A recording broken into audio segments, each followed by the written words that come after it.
45 minutos para el almuerzo.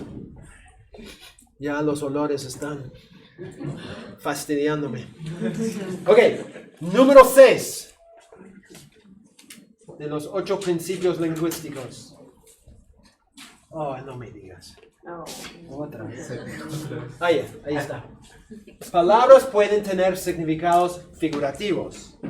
Palabras pueden tener significados figurativos. Me parece que no quiere otra vez.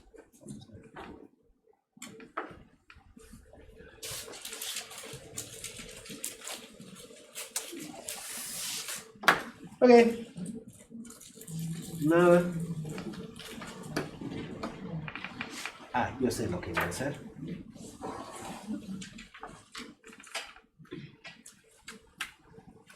Ahora. No. Sí. Ahí sí. No.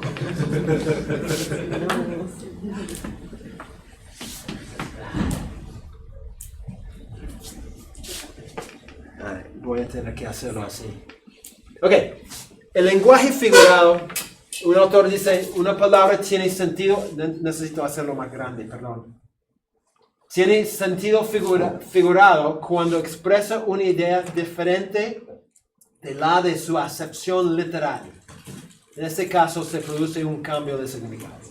O sea, es un uso, digamos, inusual de una palabra.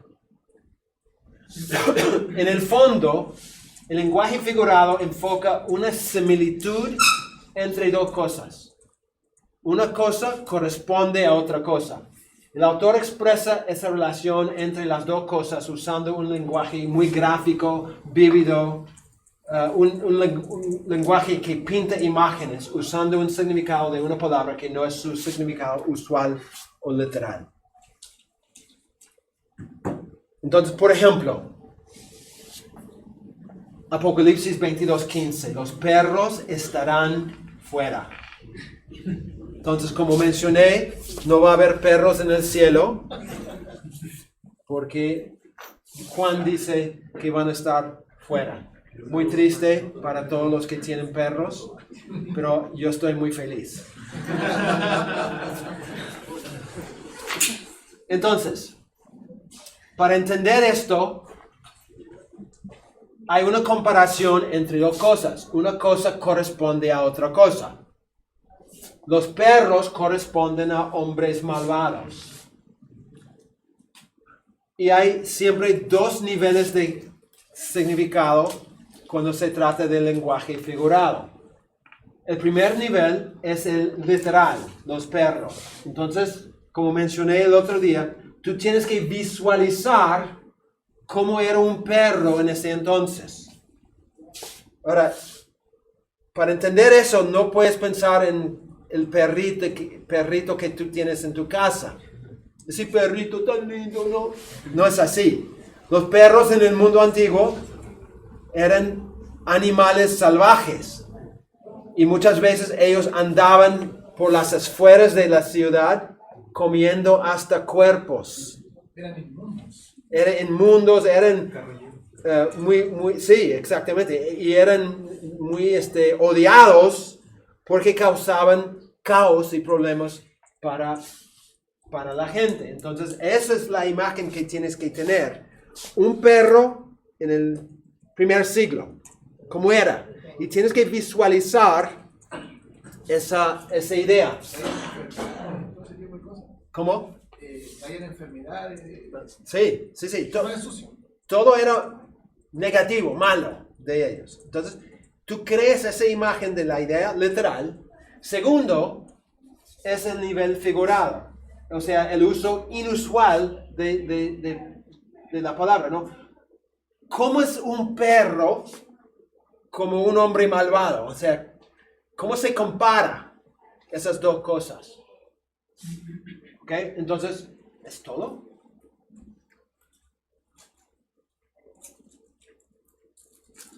Creo que corté un montón de cosas.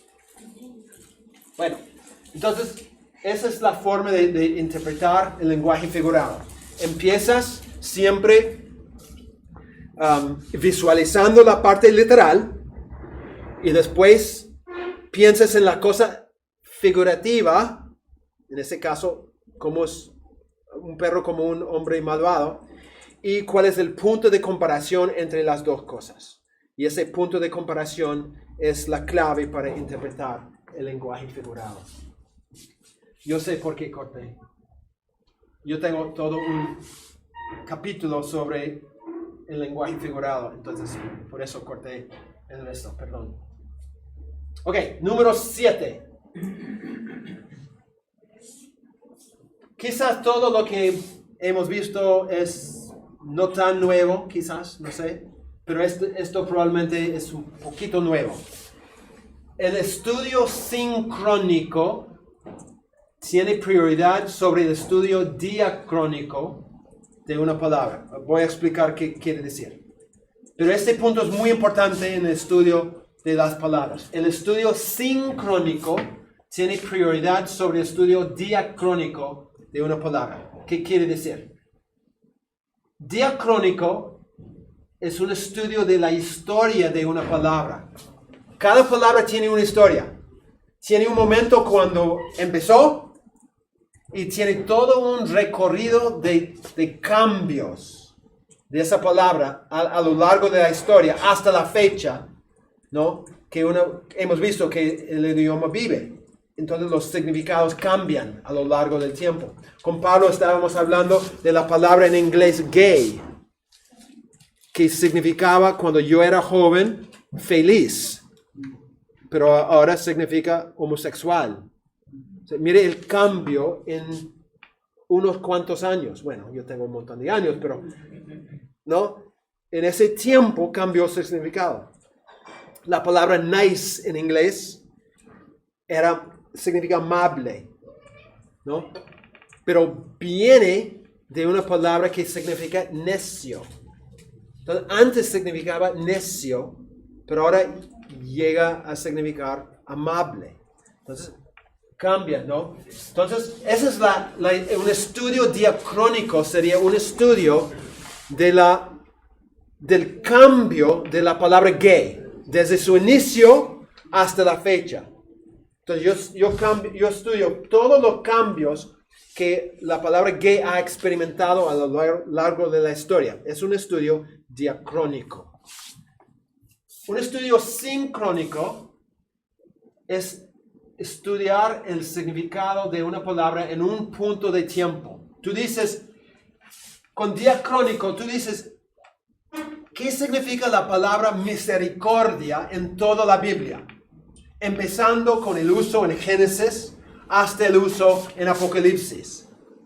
Un estudio sincrónico, tú dices, ¿qué significa la palabra misericordia en 2 de Corintios 1:6? O algo así, ¿no? Es un texto específico, un tiempo específico. Quiero saber el significado de la palabra. Ahora, yo digo que la prioridad es el estudio sincrónico y no el estudio diacrónico. ¿Qué quiere decir? Cuando yo digo que la prioridad tiene que ser esto y no esto, ¿qué significa? El significado del término está en el contexto literario del libro, de su contexto inmediato. Ok, en vez de ¿qué? En vez de hacer esta falacia de atribuir todos los significados al término en ese pasaje. Ok, muy bien, sí. O sea, cuando yo uso una palabra, por ejemplo, cuando yo uso la palabra gay, hablando con ustedes, yo no tengo en mente toda su historia, ¿no es cierto? Yo tengo en mente lo que significa ahora. Cuando nosotros conversamos, siempre tenemos en mente el significado de la palabra ahorita, en nuestro contexto. No tenemos en mente toda su historia. Es igual en la Biblia. Cuando el autor usa una palabra, no tiene en mente toda su historia. Tiene en mente ahorita, en este momento, en este contexto, la palabra significa esta cosa. Por eso digo, el estudio sincrónico, el significado de una palabra en un punto de tiempo, un contexto particular, tiene prioridad sobre el estudio de la historia de la palabra. Ahora, ¿por qué digo esto? Porque en muchos casos uno habla de la etimología, ¿no? Y da una charla muy bonita de la etimología de la palabra. Y todos dicen, ¡oh, qué increíble! Pero a veces mal usado porque el autor no tenía en mente toda la historia de la palabra. ¿Qué es la etimología? Es el estudio del origen de las palabras. Y tiene dos ramas.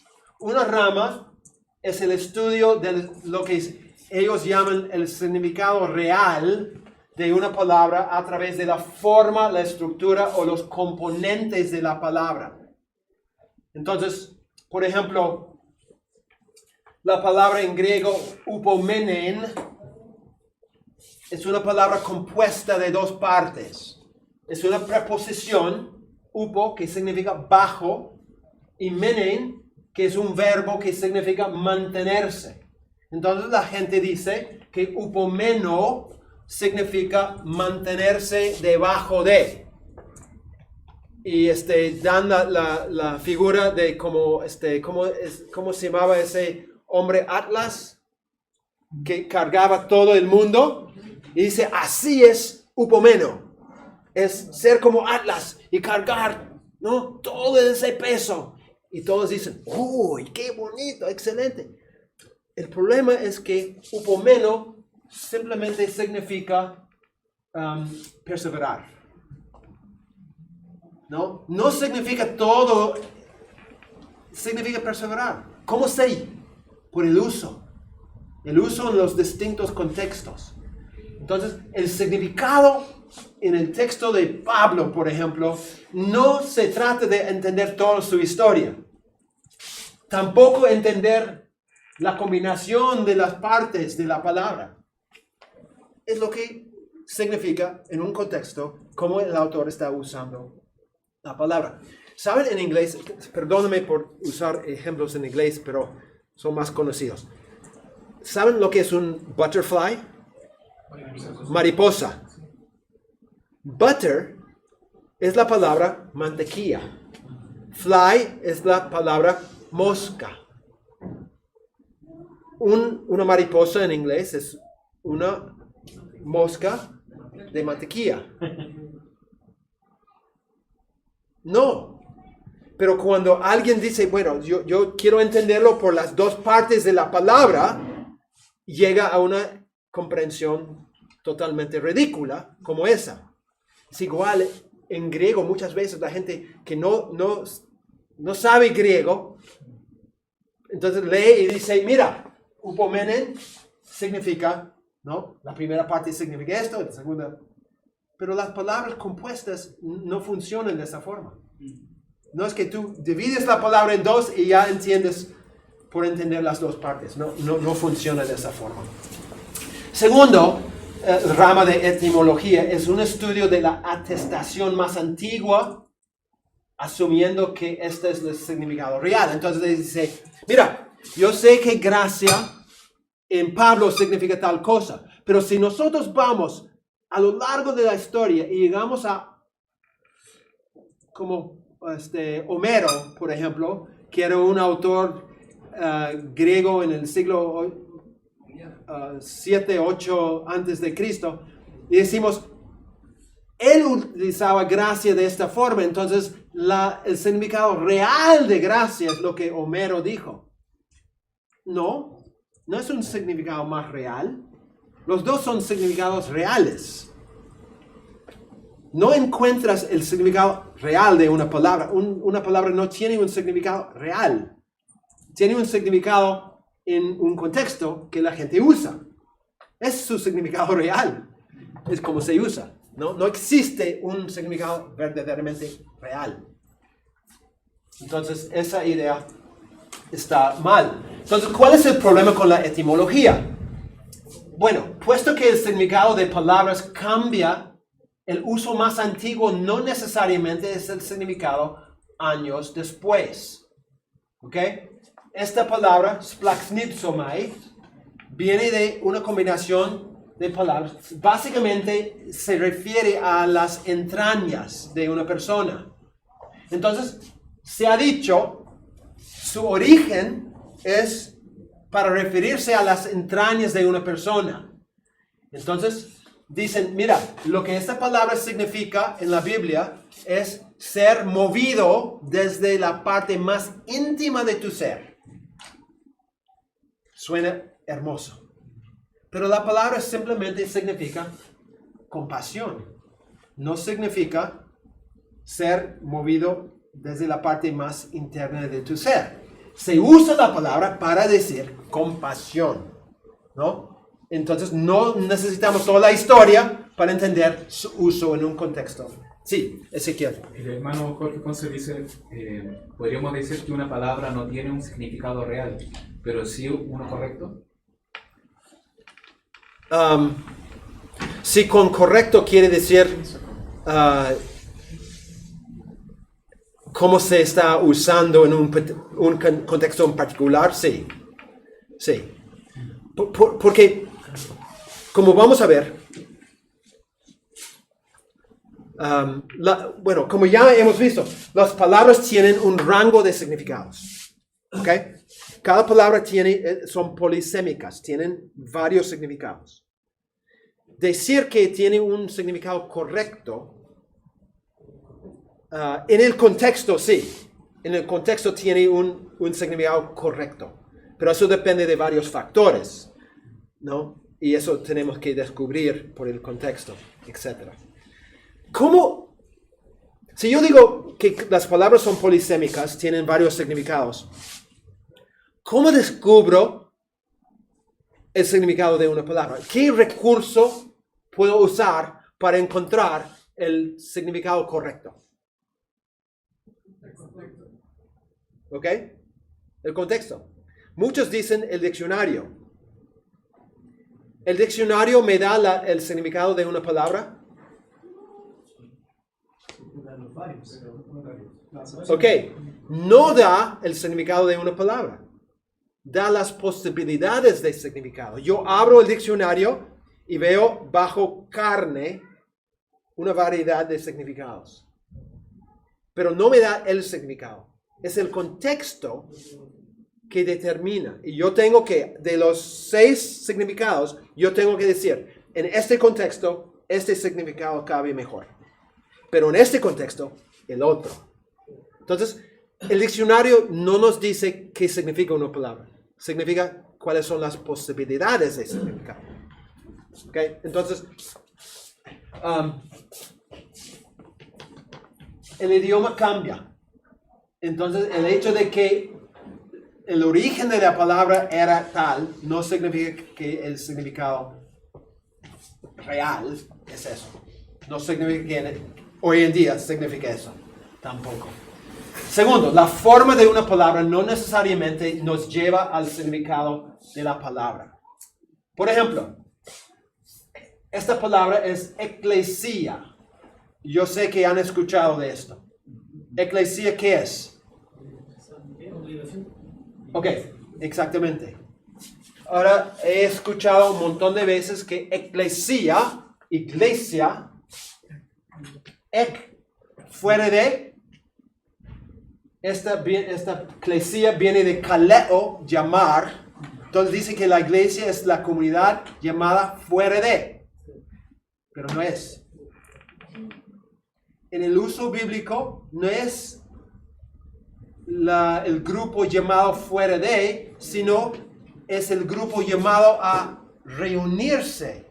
Es asamblea la idea. Aunque la estructura da la idea de que es el grupo llamado fuera de, el uso demuestra asamblea. Es la congregación, el hecho de juntarse que da sentido a la palabra eclesia, iglesia. Paracletos. El Espíritu Santo es el Parakletos. Viene de dos palabras. Kletos, que otra vez es llamado, y esto es al lado. Tiene la idea. Entonces dice que el Espíritu Santo es el que es llamado a nuestro lado. Suena hermoso. Pero no es la idea. La idea de Parakletos es ayudador. El que es nuestro ayudador. Es lo que significa. Mi punto es simplemente esto. La etimología dice que uno puede llegar a entender el significado de una palabra entendiendo las partes de la palabra, ¿no? Son palabras compuestas de dos partes. Si yo entiendo la primera parte y la segunda parte, sumo el significado de dos partes y llego a la interpretación de qué significa la palabra. No es así. No funciona de esa forma. Puede funcionar de esa forma en ciertos casos, pero por lo general no. Es el contexto, es el uso de la palabra. ¿Ok? Entonces, cuidado cuando te toca enseñar o predicar algo y tú encuentras una palabra y quieres definirlo de esa forma. Cuidado. Sí, hermano. Hay una, por ejemplo, la concordancia es, ¿no? Y también van definiendo la misma palabra, ¿cierto? Según los versículos. Entonces, Malato, ¿cierto? Aquí los contextos. También una herramienta. Ajá, sí.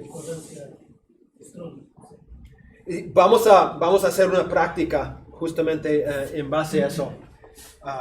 Probablemente después del almuerzo, porque el almuerzo viene en 25 minutos y 32 segundos. Ok, número 8. El contexto de una palabra es más determinante con respecto a su significado que la forma gramatical de la palabra. El contexto de una palabra es más determinante con respecto a su significado que la forma gramatical de la palabra. Acabamos de ver, por ejemplo, en Romanos 6, 2 de Corintios 6, que Pablo usaba 5 preguntas retóricas. Pero vimos que no eran preguntas. Aunque la forma gramatical era de una pregunta, funcionan no como preguntas. ¿No es cierto? Romanos 6:1. ¿Qué pues? ¿Perseveraremos en pecado para que la gracia abunda? ¿Para que la gracia abunde? ¿Es una pregunta? Gramaticalmente sí. ¿Pero es verdaderamente una pregunta? No. Pablo está afirmando algo. Nosotros hemos muerto al pecado, entonces no podemos vivir en pecado. Usa una forma gramatical, pero la forma gramatical no es lo que realmente significa. Palabras no solamente dicen cosas, sino hacen cosas. Y lo que tenemos que preguntar es, ¿qué hace el autor con el uso de esta palabra? Por ejemplo, estoy sentado en la mesa con mi familia para comer el almuerzo. Mi hijo está jugando en el otro cuarto. Y yo digo, hijo, estamos en la mesa.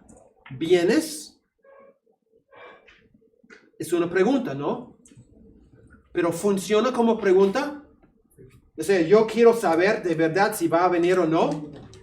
No, ¿qué es lo que estoy diciendo? Que venga. Si tú no vienes, no vas a comer. Pero yo uso una pregunta. ¿No? Pero la función de mi palabra, mi intención es que él llegue muy rápido o yo voy a comer su plato. ¿No? Ok, entonces, la parte gramatical, cuidado también con decir, esta es lo que sea, porque el autor podría usar una forma gramatical para decir otra cosa. Este autor dice, el significado de las palabras depende de su contexto o situación no lingüística aún más que la forma gramatical. O sea, ¿cuál es la intención del autor con usar esa forma gramatical? A veces no es porque es la forma gramatical, sino porque él quiere decir otra cosa. Entonces, este autor da un ejemplo de una taza de café. Vamos a suponer, y eso es algo que tienen que suponer porque yo nunca tomo café. Es un veneno, es horrible, es un pecado. Entonces vamos a suponer que yo estoy acá y ustedes llegan para la clase y yo estoy acá tomando un café y yo digo, cuidado, es veneno. ¿Qué quiero decir? Vamos a analizar lo que digo. Cuidado, es veneno. ¿Qué forma gramatical tiene? Afirmación, ¿no? Descriptivo, afirmación. Ok, es una afirmación. Pero yo lo hago en una forma exclamatoria. ¿No? Entonces hay cierta urgencia detrás. Ahora, ¿qué significa lo que yo acabo de decir? Cuidado, es veneno. No beban. ¿Ok? No beban. ¿Por qué? O sea, quiero ir más allá. ¿Qué es lo que estoy diciendo? ¿Cómo estoy funcionando? ¿Cómo está funcionando mi uso de esa frase? Cuidado, es veneno. ¿Cómo? No quiero que tomes de mi café. Ok. Nelson estaba tomando. Ok, yo estoy tomando, yo no quiero que ellos tomen mi café, ¿es tu punto? Ok. ¿Qué otra forma? Como esa advertencia que va a ser como en los frascos, no sé, cuando dice este es veneno, justamente es como una prohibición. Como Ok. con el simbolito prohibido. Ok, es prohibido. Ok. ¿Qué más? Que no es algo, el café no es algo saludable. Ok, no quiero que ustedes tomen porque no es saludable. ¿Qué más? Nadie ha dicho lo más obvio. ¿Ok? Quizás de verdad alguien ha echado veneno. Entonces yo digo, cuidado, es veneno. ¿No? Entonces estoy diciendo, he tomado veneno. Llama una ambulancia porque estoy muriéndome.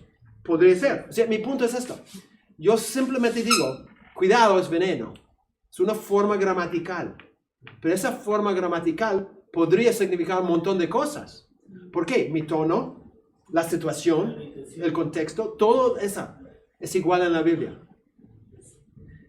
El autor usa una forma gramatical, pero a veces la forma gramatical no es lo que indica lo que significa. Más bien es el contexto, es la situación, ¿no? Pablo dice,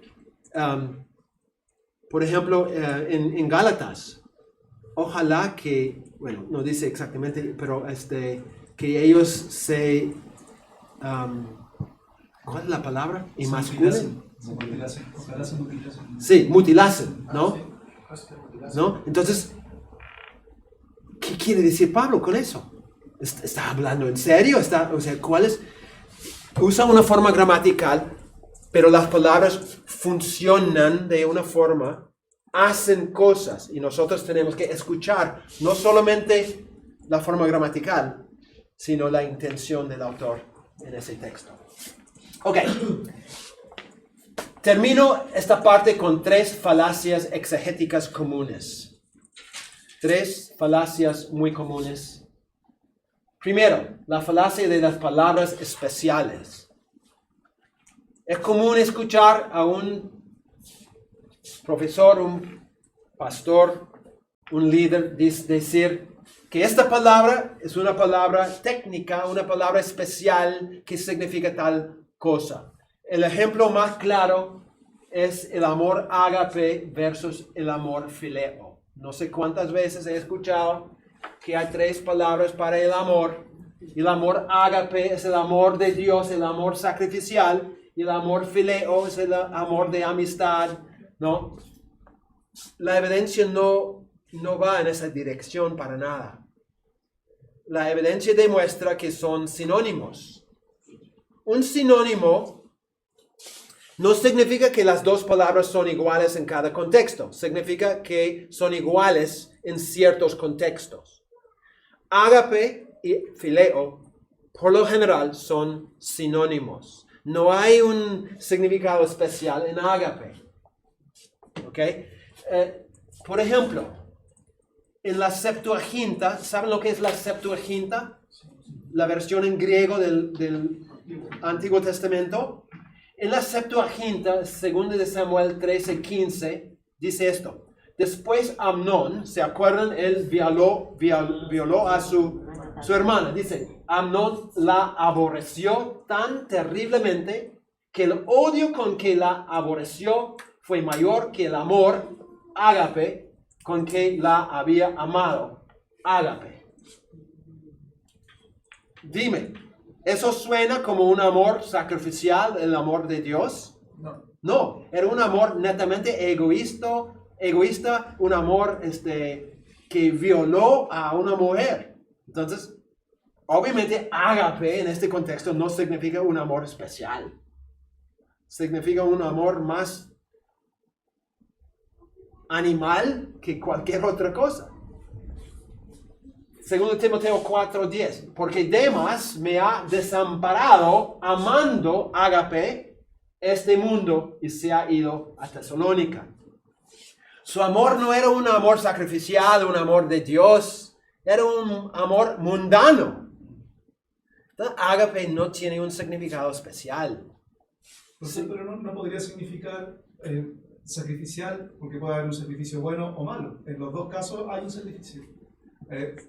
Amnón sacrificó a su hermana, ¿no? y Demas sacrificó su fe, no sé, por decirlo de alguna manera. Bueno, ¿No podría tomarse así o es...? tú puedes, pero creo que es incorrecto. O sea, yo diría que lo que estás haciendo es tratar de forzar la palabra en una forma según lo que me han dicho que significa. Naturalmente, si yo leo esto, yo no voy a pensar en algo sacrificial. Yo voy a llegar a una conclusión totalmente la opuesta. ¿No? Ponemos sacrificio para una definición de ágape por el contexto, no por la palabra. El contexto demuestra que se usa ágape en contextos de sacrificio. Es muy común. Pero no es porque ágape en sí significa sacrificio, es porque el contexto agrega el concepto de sacrificio a la palabra. Pero la palabra en sí no tiene ese significado en sus usos. Pablo. Si alguien lo aplicara así y lo contrastamos, por ejemplo, con 1 Corintios 13, es totalmente lo contrario al amor de Dios, porque el amor de Dios no busca lo suyo, no es egoísta, ¿cierto? No se irrita. No, acá en esos ejemplos no puede, porque este amor descrito ahí es un amor desordenado, o sea, es un amor de donde las pasiones, ¿cierto?, pecaminosas son las que brotan, no las características del amor de Dios descritas en la palabra. Entonces no se puede, como usted dice, no puedo buscar esa equivalencia en todas las partes de la Biblia que aparezca amor. Sí. Y con eso no quiero decir que ágape debemos botar la palabra. Lo que estoy diciendo es que ágape en sí, la palabra, no es lo que lleva el sentido de un amor de Dios o un amor sacrificial. No es la palabra, es el contexto. Y tenemos que distinguir entre el significado de una palabra y lo que el contexto agrega a la palabra. La palabra en sí no significa un amor especial, significa amor. Pero cuando ponemos esta palabra en un contexto que habla del amor de Dios, el amor sacrificial, obviamente el contexto apunta ese concepto. Pero yo saco la palabra y la pongo en otro contexto y ya no lleva esa idea. No. Pastor, Sí. según lo que dijo también Pastor Pablo, eso significa que la palabra también se le puede dar un significado real, en el sentido de que, por ejemplo, amor, nosotros lo podemos entender en esos contextos de que el amor se malentiende y no es el correcto, sino que el amor verdadero es el amor de Dios. Entonces la palabra amor tiene un significado en el que podemos dar un verdadero significado en su contexto verdadero. O sea, por ejemplo, es amor según lo que Dios expresa, que es lo que es verdaderamente amor. Sí, No sé si... bueno, en ese sentido, lo que haríamos es ver el concepto de amor, todo lo que la Biblia habla del amor de Dios. Pero la palabra en sí no lleva todo esto, ¿no? Pero hay un amor de Dios, un amor especial. Yo encuentro eso porque yo leo todos los textos que hablan del amor de Dios. Y en base a eso yo digo, mira las distintas características del amor de Dios que yo encuentro en todos los pasajes. Sumando todo, yo digo, yo puedo hacer un perfil del amor de Dios. Pero eso no se vincula con una palabra. ¿Ok? Se vincula con todos los contextos. La palabra simplemente significa amor. Yo pongo en un contexto negativo y es un amor distorsionado. Yo pongo en un contexto bonito, es un amor lindo. Todo depende. Que igual, y creo no sé si aplicará, pero cuando uno estudia el concepto de amor, al final en las escrituras, amor tiene que ver con entregarse, con entrega. Entonces acá si uno ve, por ejemplo, el caso de Amnón, él se entregó a sus propias pasiones de alguna forma, y también pasa con Demas que se entregó a sus propias pasiones y terminó amando otra cosa diferente a Dios en este caso, y diferente a todo lo bueno, Sí. que nos describe la palabra. Entonces, de alguna forma sí terminan amando, pero otra cosa, en este caso entregándose a otra cosa, sino que a sus propias pasiones. Sí, exactamente. Sí. Lo que estoy tratando de decir es esto. Tenemos que tener cuidado cuando decimos que una palabra es una palabra especial, que tiene un significado reverente, especial, que cayó del cielo. No es así. Las palabras tienen una variedad de significados. Y cada contexto determina cuál de esos significados es el correcto. Pero cuando yo cambio el contexto, cambio el significado. Entonces, ágape no es un amor especial. En ciertos contextos, por el contexto se ve como un amor de Dios, un amor especial. Pero en otros contextos, como estos, no. Entonces, no es la palabra, es el concepto. Y esa distinción es muy importante. Ok, dos ejemplos más. Juan 3:35, el Padre ama, ágape, al Hijo y ha entregado todas las cosas en su mano. Entonces tú puedes decir, ajá, ahí está. Es un amor especial. Usa ágape para decir que el Padre ama a su Hijo. El problema es que cuando vamos a Juan 5:20, porque el Padre ama, phileo, al Hijo y le muestra todas las cosas que Él hace. O sea, son sinónimos. No hay diferencia. No es que uno es más especial que el otro. Uno es amistad, otro es un amor especial. No, son sinónimos. Nada más. Significa amar. Nada más. ¿Ok? Entonces, cuidado. Es una falacia creer que una palabra tiene un significado especial, que cayó del cielo, ¿no? Gracia. O sea, en la Septuaginta, en el Antiguo Testamento, podría haber ocupado esa palabra filial en vez de agape, ¿o no? Sí, sí. Sí. Les doy otro ejemplo. ¿Saben lo que es la palabra carisma? Ok.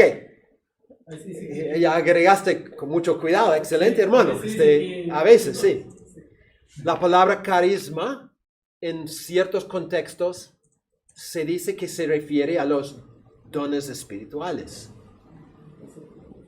Pero si tú lees otros textos, por ejemplo, Romanos 6:23, donde la misma palabra carisma se refiere a la salvación.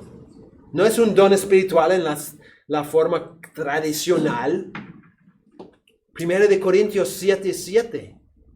Pablo está hablando de la continencia, de una persona soltera, tiene el carisma de la continencia, de la soltería. ¿Es un don espiritual en el sentido de los dones? Si es, yo no quiero ese don. Señor, dame cualquier otro don, no quiero ese don. Yo no creo que sea de la misma forma que 1 de Corintios 12, ¿no? Etcétera, etcétera. Entonces, no puedo decir que carisma significa don espiritual. No es verdad. En ciertos contextos significa don espiritual. Pero en otros contextos tiene otro significado. Entonces, tiene que decir qué quiere decir en cada contexto. ¿Ok? Muy importante. Hay muchos errores en el estudio de palabras justamente por creer, ¿no?, que es una palabra técnica o que las palabras tienen un significado inherente en la combinación de letras. Y no es así.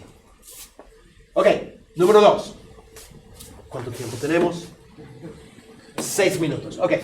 La falacia del anacronismo semántico. Eso se ve muchas veces en prédicas cuando queremos ser muy creativos. ¿Qué es anacronismo? ¿Han escuchado de esa palabra? Fuera de tiempo. Ok. Exactamente. O sea, es cuando algo moderno yo traigo a la Biblia y lo aplico a la Biblia, ¿no? Entonces, cuando atribuimos a una palabra del Nuevo Testamento un significado que surgió después, eso es muy común. Por ejemplo, episcopo, olvide eso, ese ejemplo. Dunamis es más común. Dunamis, dinamita. Decimos, es el poder de Dios, la dinamita de Dios.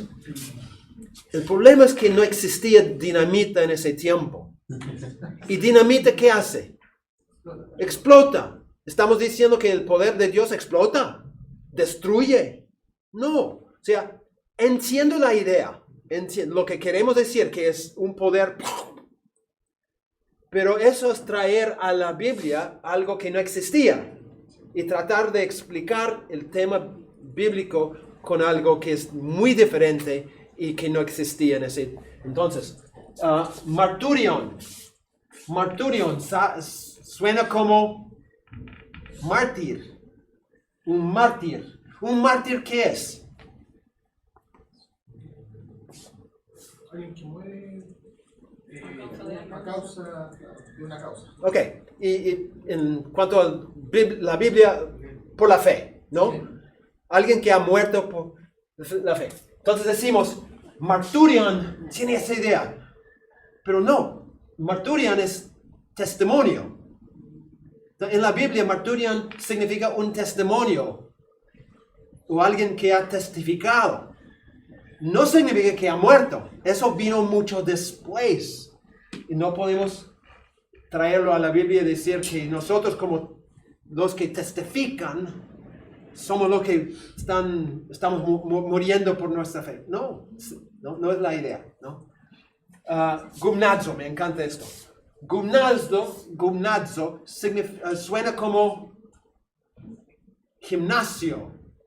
Es una palabra que significa capacitar o ejercitarse. Pablo dice en 1 Timoteo 4:7, ejercítate para la piedad. Y decimos, no, Pablo está diciendo que tenemos que ir al gimnasio espiritual. Y entiendo la idea, la ilustración, es buena la ilustración, pero no es lo que significaba gumnazo. Gumnazo significa capacitarse, es la idea, ¿no? Entonces tenemos que pensar según como Pablo pensaba y no como nosotros experimentamos en nuestra vida y traerlo a la Biblia cuando no existía en ese entonces. Ok, último, la falacia de no distinguir entre las peculiaridades de los diferentes autores bíblicos. Yo estaba escuchando una serie de prédicas en una iglesia sobre el Sermón del Monte. Y el autor, yo sé que el pastor está predicando, no era en la iglesia de ustedes. No era en la iglesia de ustedes. Alex, si estás escuchando, no estoy hablando a ti. Y el pastor hablaba de varios textos donde habla de la justicia de Dios, ¿no? Y él decía que la justicia en el Sermón del Monte era igual a la justicia en Pablo. Entonces, él importaba de Pablo al Sermón del Monte la idea de la justicia como un regalo. Pero en Mateo, el libro de Mateo y el uso de Cristo, justicia no significa un regalo. Justicia es comportamiento consecuente con la ley. Es como se usaba justicia en ese entonces. Entonces, si yo traigo a Sermón del Monte la idea de Pablo, estoy importando una idea que era totalmente extraña para el uso que Mateo daba a la palabra justicia. Cada autor puede usar la palabra de una forma diferente, ¿no?